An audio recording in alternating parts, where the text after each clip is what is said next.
बातचीत को आगे बढ़ाते हैं। और मैं एक बात कहना चाहूँगा कि जीएस टीवी ने जो ये खबर चलाई है, ये रिसर्च किया है, इन गाँव का दौरा किया है, सिर्फ उद्देश्य है कि जो गरीब गांव हैं उनको न्याय मिल सके और वो सामने आ सके और उनको फिर से सांसद अडॉप्ट कर सकें। सर एक चीज मैं, जो गुजरात की मुख्यमंत्री आनंदीबेन पटेल की नज़र में जब ये बातें आई, लगातार ये खबर चल रही थी, तो सीएम ने खुद माना कि हाँ मुझे लगता है कि कहीं ना कहीं इसमें कुछ चयन में गड़बड़ियां हुई हैं और इसको हम देखेंगे फिर से। तो मैं लगता है कि गुजरात पहले से ही समृद्ध राज्य माना जाता है। गुजरात के गांव की जब लोग कल्पना करता तो कहता है कि वहाँ हर चीज होगा, हर चीज होगा। ऐसे में गुजरात के गाँव के चयन में और सावधानी बरतनी चाहिए, क्योंकि आपको बड़ी मुश्किल से वो गाँव मिलेंगे जो गाँव गरीब होंगे और ऐसे गाँव को आप लें क्योंकि उसके साथ न्याय हो सके। जी जी, एक्चुअली खास बात ये होनी चाहिए जब भी कोई गांव का चयन करते हैं। अभी तो बहुत साधारण सी चीज़ें ऐसी हैं जो छूटी हुई हैं हमारे सामाजिक परिवेश में, जैसे SC ST के गांव हैं, ट्राइबल्स हैं, जो मुश्किल से पहुंच है जिनकी दूर हैं शहरों से। जितना ये देखा जाता है कि शहर से जितनी दूरी बढ़ती है उसकी डेवलपमेंट उतना ही कम हो जाता है उस इलाके का, और वो ज्योमेट्रिकल प्रोपोर्शन में कम होता है। मतलब अगर वो 1 किलोमीटर है तो उसका 4 गुना फर्क पड़ेगा, और अगर वो 10 किलोमीटर है तो पता चला 100 गुना फर्क पड़ेगा। इस तरह से वो देखा जाता है उसमें।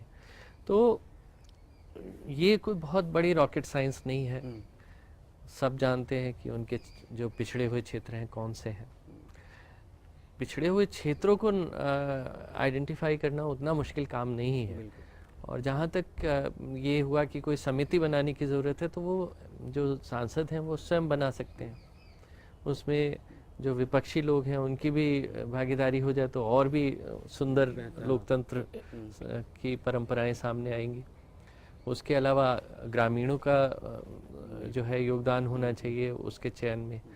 तो बहुत सारी चीज़ें हैं जो मेरे ख्याल से की जा सकती हैं इस समय में भी, जबकि मैं निश्चित रूप से समझता हूँ कि जो MLA और MPs और कॉर्पोरेटर्स हैं हमारे, वो बहुत उनके पास संसाधनों की कमी होती है अपने क्षेत्र के विकास के लिए।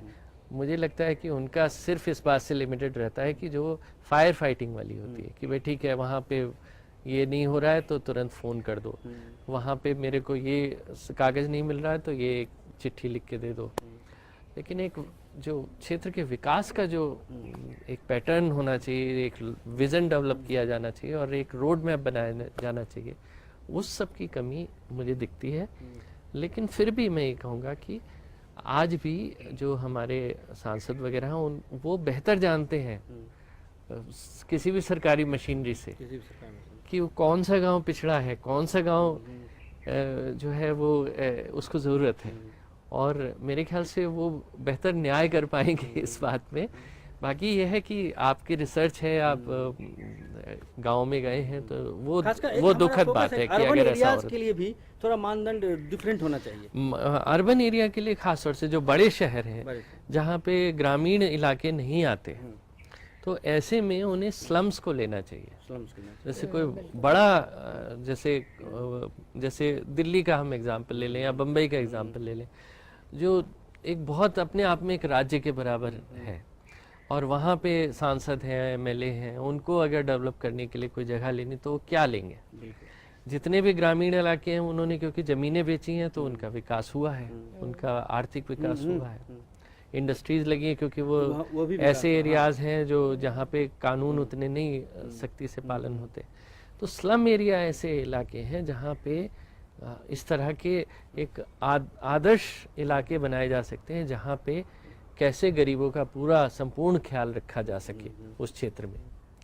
तो मेरी यही गुजारिश होगी आपके चैनल के माध्यम से कि जितने भी सांसद शहरी क्षेत्रों को की प्रतिनिधित्व करते हैं उनको चाहिए कि वो अपने शहरों में जो स्लम एरियाज़ हैं उनको लेके और उनका विकास करें, और उसके लिए नए नए पैमाने बनाएं, नए नए तरीके ढूंढें, इनोवेशंस करें। और जैसा रश्मि जी ने कहा कि सिर्फ इंफ्रास्ट्रक्चर नहीं, इंफ्रास्ट्रक्चर ज़रूरी होता है, लेकिन जो सॉफ्ट चीज़ें हैं, अब कोई विधवा है वो उसको पेंशन नहीं मिल रही है, उसका बहुत सारे और कारण हैं, उसको मतलब पूरा परिवार कई सारी परेशानियों में ग्रस्त है, बीमार है, उसका क्या सिस्टम बनना चाहिए। तो एक कन्वर्जेंस अप्रोच के साथ जिसमें एक बदलाव महसूस हो। हाँ, कि एक बेसिकली जितनी भी स्कीम्स हैं वो अंतिम परिवार, अंतिम व्यक्ति पे कंसंट्रेट होनी चाहिए। वही गांधी की जो बात थी जी जी, कि वो जब तक आज़ादी तब तक अधूरी रहती है जब हाँ, तक वो अंतिम व्यक्ति के पास अंतिम हमारा व्यक्ति, वो चीज़ पहुंचता नहीं है। तो मुझे वही लगता बात है रफीक जी कि अंतिम। सामाजिक जो अवधारणा थी, एक जो कि नहीं सामाजिक न्याय की जो अवधारणा थी, वो भी कहीं ना कहीं इस योजना में पूरी होगी अगर इसको ईमानदारी से लागू की जाए तो। और देखिए पूरी जब आप कहते हैं ना ये इवोल्यूशन का प्रोसेस होता है, तो ये अगर हमारी मतलब दिशा सही है, यदि हम अपने जो हम ये कहते हैं कि भैया हम अपने इंस्ट्रूमेंट्स जो इस्तेमाल कर रहे हैं, जैसे इंस्ट्रूमेंट्स में पार्टिसिपेशन, समुदाय की कितनी भागीदारी हो रही है, तो अगर पार्टिसिपेशन सही है तो अंजाम सही होगा। तो इसलिए जो है मतलब ये भी आप नहीं कह सकते अच्छा आज की तारीख में तो ये आदर्श ग्राम हो गया क्योंकि यहाँ पे सड़क अच्छा हो गया, तो इसलिए वहाँ पे क्या जिस तरह की एक पार्टिसिपेशन जो कि एक सतत जो निगरानी, एक वॉचडॉग बना करके रखे ताकि स्कूल के टीचर्स आए, स्वास्थ्य का जो केंद्र है वहाँ पे डॉक्टर्स आ रहे हैं, तो इसके लिए जो है क्या समाज वहाँ का उतना जागरूक हो गया, तो पैमाने में ये भी एक पैमाने बनने चाहिए। इसमें मैं एक एग्जांपल आपको देना चाहूँगा। एक गांव अगर विकसित, अगर कहें कि स्कूल बन गया, बहुत खूबसूरत स्कूल है, ठीक है, पढ़ाई हो रही है, क्या वहाँ से स्पोर्ट्समैन भी निकल रहे हैं? क्योंकि इसका उस समुदाय के अंदर जरूर कोई ऐसे बच्चे होंगे जिन्हें स्पोर्ट्स में बहुत रुचि होगी। बिल्कुल। तो क्या वो निकल रहे हैं? क्योंकि वो परसेंटेज पूरी दुनिया के लिए एक है, ईश्वर सबको उसी तरह से बना के भेजता है। बिल्कुल। और अनुज जी मुझे ये भी लगता है कि हम धीरे धीरे क्या बार को ऊपर ले जा सकते हैं। बिल्कुल। क्या संगीतज्ञ उतने हैं? क्या वहाँ पे विज्ञान के में अभिरुचि है बच्चों की? क्या वो मॉडल्स बना रहे हैं या कुछ वो नवीन ज्ञान दे रहे हैं?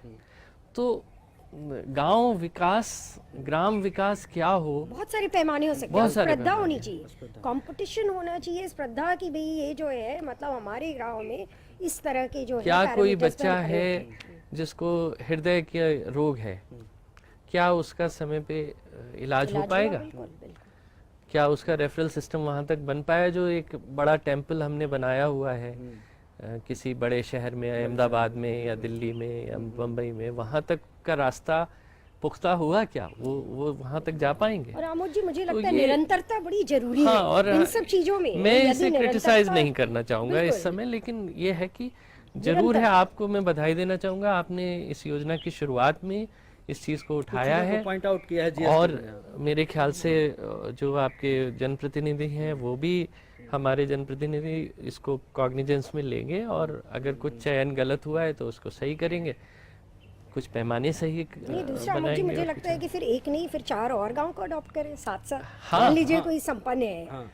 तो फिर एक गांव में क्यों और भी एक और इंतजार कर क्यों लें। करें कि नहीं सवाल हम वही धीरे उठता है। धीरे ही करें, गुजरात 10 के गांव को कई अडॉप्ट गांव करने हैं में जिनको क्यों? NRI ने अडॉप्ट किया है या डायमंड मर्चेंट ट्रेडर्स ने अडॉप्ट किया है, तो वो 10 उनको गांव को छोड़ कर दीजिए लें। आप, बिल्कुल। उनको और बढ़ावा नहीं नहीं दीजिए। नहीं, छोड़ने की हाँ, बात, मतलब छोड़ने की मतलब बात उसको नहीं भी आगे जाने दीजिए, क्योंकि- उसमें जरूर कुछ छूटा हुआ होगा। देखिए एकदम, एक हाँ। सरकार और एक प्राइवेट व्यक्ति की सोच में थोड़ा फर्क होता है। डायमंड मर्चेंट वो किस तरह से विकसित गांव देखता है और एक सरकारी जिनका विजन है, जो अंतिम व्यक्ति तक पहुंचना चाहता है, उसका विजन क्या है। हो सकता है दोनों में डिफरेंस हो सकता है वो और चीज़ें बना रहा हो लेकिन ये चीज़ छूट रही हो। जैसे बहुत सारी संस्थाएं हैं, NGOs हैं, उनका विजन वो डिफरेंट होगा। डायमंड मर्चेंट होंगे, इंडस्ट्रियलिस्ट होंगे, NRIs होंगे, उन्हें वो लगेगा कि अमेरिका का वो ट्रू कॉपी बन जाए तो बहुत बढ़िया है। अब आप देखिए कि जीविका है, आजीविका में तो वर्किंग कंडीशन क्या है, ठीक है, अभी कितने वेजेस मिल रहे हैं, तो मतलब क्या उसको ऊपर ले जाया जाएगा? तो गांव गांव में ये डिफर भी करेगा कि भाई कहीं पे औसत जो है, जो आय है वो बहुत कम होगी, कहीं पे उससे ज़्यादा है, उसको और बढ़ाने की ज़रूरत है। कहीं क्या पे जो हम है टूरिज्म डेवलप कर सकते हैं गांव में? क्या हम वहाँ पे इको टूरिज्म, वहाँ पे महिलाओं ने ही एक बना लिया है कि भाई कई सर, ये हमारा गेस्ट हाँ, हाउस है, बिल्कुल बिल्कुल। और हम सेल्फ हेल्प ग्रुप मिलके उसे चला रहे हैं। मैं ट्रेड फेयर गया था स्टोरी करने के लिए, तो मैं वहाँ गुजरात की कई महिलाओं से मिला जो कि स्वयं में एनजीओ बना के और एक्सपोर्ट का अपना सब काम कर रही हैं, लेकिन उन्होंने कहा कि मैं खुद एक्सपोर्ट नहीं कर पा रही हूँ, इसलिए कहीं ना कहीं लैंग्वेज बैरियर है, ये बैरियर है। मैं दूसरे एक्सपोर्टर को देती हूँ और वो एक्सपोर्ट, तो वो स्किल्ड है, उनके पास प्रोडक्शन कर रहे हैं, इसको एक्सपोर्ट नहीं कर पा रहे। स्विट्जरलैंड की आपको महिला लगता के है आगे भी एक्सपोर्ट बैरियर है, उसको भी लैंग्वेज बैरियर है। लैंग्वेज बैरियर है। वो बूढ़ी अम्मा जो स्विट्जरलैंड की है वो भी खूबसूरत चीजें बनाती है, लेकिन वहाँ की सरकार ये मैं तो ensure सोचता हूँ करती है कि गुजरात वो में पहुंचे। अगर ट्रैवल सिर्फ ट्रैवल्स गांव को ही अडॉप्ट कर लिया जाता तो ट्रैवलों का एक अलग अपना एक नहीं, ये उसको हो जाता। भी अडॉप्ट करना है, मतलब हाँ सिर्फ की बात नहीं, Exclude नहीं उसको भी करना है करिए, हाँ एक्सक्लूड नहीं करिए। चलिए, तो आप दोनों धन्यवाद। मेहमानों का बहुत बहुत धन्यवाद इस बातचीत में हिस्सा लेने के लिए, आप दोनों ने वक्त दिया, धन्यवाद Thank you, आपका। thank you. और ये हमारे खास बातचीत था कि प्रधानमंत्री आदर्श ग्राम योजना को लेकर। अगले दिन हम फिर मिलेंगे कुछ और बातचीत के साथ, कुछ नए मुद्दे के साथ, कुछ इसी तरह के सनसनीखेज मामले के साथ। फिलहाल दीजिए हमें इजाज़त, नमस्कार।